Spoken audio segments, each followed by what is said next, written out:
సముద్రంలో కలిసే నీటిని రెండు రాష్ట్రాలు వాడుకుంటే రైతాంగానికి మేలే అన్నారు చంద్రబాబు. శ్రీశైలం ప్రాజెక్టు గేట్లు ఓపెన్ చేసిన బాబు పోలవరం బనకచెర్ల తన సంకల్పమని చెప్పారు. రాయలసీమకు నీళ్లు వస్తున్నాయంటే పోలవరం వల్లనేనని చెప్పారు. ఇక గోదావరిలో ఏటా 2000 టీఎంసీల నీళ్లు సముద్రంలోకి పోతున్నాయని, వాటిని రెండు రాష్ట్రాలు వాడుకుంటే తప్పేంటన్నారు. కృష్ణా వాటర్ వాడడం లేదు, పోలవరం నీళ్లు వాడుతున్నాం.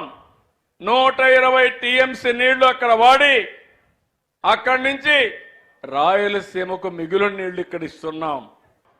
సరాసరిన 2000 టీఎంసీ నీళ్లు సముద్రం లేకపోతున్నాయి. 200 టీఎంసీ నీళ్లు ఇటు ఆంధ్రప్రదేశ్ వాడుకోగలిగి, అవసరమైతే 100-200 టీఎంసీ నీళ్లు తెలంగాణ వాడుకుంటే రెండు రాష్ట్రాలు సుభిష్టం అవుతాయని చెప్పి కూడా నేను మీకు తెలియజేస్తున్నా. నేను ఇక్కడ వాడేది వరద జలాలు, సముద్రంలోకి పోయే నీళ్లు, ఎవరు వాడని నీళ్లు మనం వాడుకునే అవకాశం ఉంటుంది. పైన తెలంగాణ ఉంది, వాళ్ళు కూడా వాడుకుంటే ఎవరికి నష్టం లేదు. ఇది అందరికీ మంచిదని చెప్పి కూడా నేను మీ అందరికీ తెలియజేస్తున్నా. ఇక్కడ ఉండే నీళ్లు సముద్రంలోకి పోయే నీళ్లు, ఈ విషయంలో అందరూ గుర్తుపెట్టుకోవాల్సిన అవసరం ఉంది.